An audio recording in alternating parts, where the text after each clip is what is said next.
ಚುನಾವಣೆಯ ನಂತರ ಇವಿಎಂನಲ್ಲಿರುವಂತಹ ದತ್ತಾಂಶಗಳನ್ನು ಡಿಲೀಟ್ ಮಾಡಬಾರದು, ಹೊಸದಾಗಿ ಸೇರಿಸಬಾರದು, ಅವುಗಳನ್ನು ಪರಿಶೀಲಿಸುವ ಅಗತ್ಯತೆ ಇದೆ ಅಂತ ಚುನಾವಣಾ ಆಯೋಗಕ್ಕೆ ಸುಪ್ರೀಂ ಕೋರ್ಟ್ ಆದೇಶ ನೀಡಿದೆ. ಹಾಗೆಯೇ ಮತಯಂತ್ರದಲ್ಲಿರುವ ದತ್ತಾಂಶ ತೊಲಗಿಸಲು ಯಾವ ರೀತಿಯ ಪ್ರಕ್ರಿಯೆಯನ್ನು ಅನುಸರಿಸ್ತಾ ಇದ್ದೀರಿ, 15 ದಿನದಲ್ಲಿ ಮಾಹಿತಿ ಕೊಡಿ ಅಂತ ಸುಪ್ರೀಂ ಕೋರ್ಟ್ ಈಗ ಕೇಳಿದೆ. ಭಾರತದಲ್ಲಿ ಸೋಲಾರ್ ಪವರ್ ಪ್ರಾಜೆಕ್ಟ್ ಗುತ್ತಿಗೆ ವಿಚಾರದಲ್ಲಿ ಅದಾನಿ ಗ್ರೂಪ್ ವಿರುದ್ಧದ ತನಿಖೆಯನ್ನು ಅಮೆರಿಕ ಕೈಬಿಟ್ಟಂತೆ ಕಾಣಿಸ್ತಾ ಇದೆ. ಇದಕ್ಕಾಗಿ ಇದ್ದ ಫಾರಿನ್ ಕರಪ್ಟ್ ಪ್ರಾಕ್ಟೀಸಸ್ ಕಾಯ್ದೆಯನ್ನು ನಿಲ್ಲಿಸುವಂತೆ ಕಾನೂನು ಇಲಾಖೆಗೆ ಟ್ರಂಪ್ ಆದೇಶ ಮಾಡಿದ್ದಾರೆ. ಜಮ್ಮು ಕಾಶ್ಮೀರದ ಅಖ್ನೂರ್ ವಲಯದ ಎಲ್ಒಸಿ ಸಮೀಪ ಬಾಂಬ್ ಸ್ಫೋಟ ಸಂಭವಿಸಿದೆ. ಘಟನೆಯಲ್ಲಿ 2 ಯೋಧರು ಹುತಾತ್ಮರಾಗಿದ್ದಾರೆ, 3 ಗಂಭೀರವಾಗಿ ಗಾಯಗೊಂಡಿದ್ದಾರೆ. ಒಬ್ಬರ ಸ್ಥಿತಿ ಚಿಂತಾಜನಕವಾಗಿದೆ. ಹುತಾತ್ಮ ಯೋಧರಿಗೆ ಬಿಎಸ್ಎಫ್ ಶ್ರದ್ಧಾಂಜಲಿ ಸಲ್ಲಿಸಿದೆ.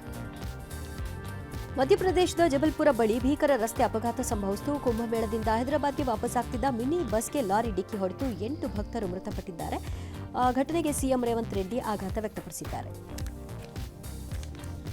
ದೇಶದಲ್ಲಿ 24 ಬರ ಸಂಭಾವ್ಯ ಜಿಲ್ಲೆಗಳಲ್ಲಿ 16 ಜಿಲ್ಲೆಗಳು ನಮ್ಮ ರಾಜ್ಯದಂತೆ ಕರ್ನಾಟಕದಲ್ಲೇ. ಈ ಮಾಹಿತಿಯನ್ನು ಕೇಂದ್ರ ಕೃಷಿ ಖಾತೆ ರಾಜ್ಯ ಮಂತ್ರಿ ಭಗೀರಥ್ ಚೌಧರಿ ಲೋಕಸಭೆಯಲ್ಲಿ ಹೇಳಿದ್ದಾರೆ. ಸಂಸದ ಸುಧಾಕರ್ ಅವರು ಈ ಪ್ರಶ್ನೆಯನ್ನ ಕೇಳಿದಾಗ ಅವರು ಹೇಳಿರುವಂತ ಮಾತು, ಕರ್ನಾಟಕದಲ್ಲಿ ಬರೀ 100 ಚದರ ಕಿಲೋಮೀಟರ್ಗೆ ಬರೀ 2.62 ಚದರ ಕಿಲೋಮೀಟರ್ ರೈಲು ಜಾಲ ಇದೆ. ಬೇರೆ ರಾಜ್ಯಗಳಿಗೆ ಹೋಲಿಕೆ ಮಾಡಿದ್ರೆ ಇದು ಬಹಳ ಕಡಿಮೆ. ಈ ಅನ್ಯಾಯ ಸರಿಪಡಿಸಿ ಅಂತ ಮನವಿ ಮಾಡಿದ್ರೂ ಪ್ರಯೋಜನ ಆಗ್ತಿಲ್ಲ ಅಂತ ಲೋಕಸಭೆಯಲ್ಲಿ ರಾಯಚೂರು ಸಂಸದ ಕುಮಾರ್ ನಾಯಕ್ ಬೇಸರ ವ್ಯಕ್ತಪಡಿಸಿದ್ದಾರೆ. ಡ್ರಗ್ಸ್ ಕೇಸ್ನಲ್ಲಿ ಪಾರಾದೆ ಅಂತ ಅಂದ್ಕೊಂಡಿದ್ದ ನಿರಾಳರಾಗಿದ್ದ ನಟಿ ಸಂಜನಾ ಗರ್ಲಾನಿಗೆ ಈಗ ಹೊಸ ಸಂಕಷ್ಟ. ಏನಂದ್ರೆ ಹೈಕೋರ್ಟ್ ಆದೇಶ ಪ್ರಶ್ನಿಸಿ ಮೇಲ್ಮನವಿ ಸಲ್ಲಿಸೋಕೆ ಪೊಲೀಸರು ಈಗ ತಯಾರಿ ನಡೆಸಿದ್ದಾರೆ. ಈಗಾಗಲೇ ಸರ್ಕಾರದ ಮಟ್ಟದಲ್ಲೂ ಕೂಡ ಚರ್ಚೆ ನಡೆದಿದೆ.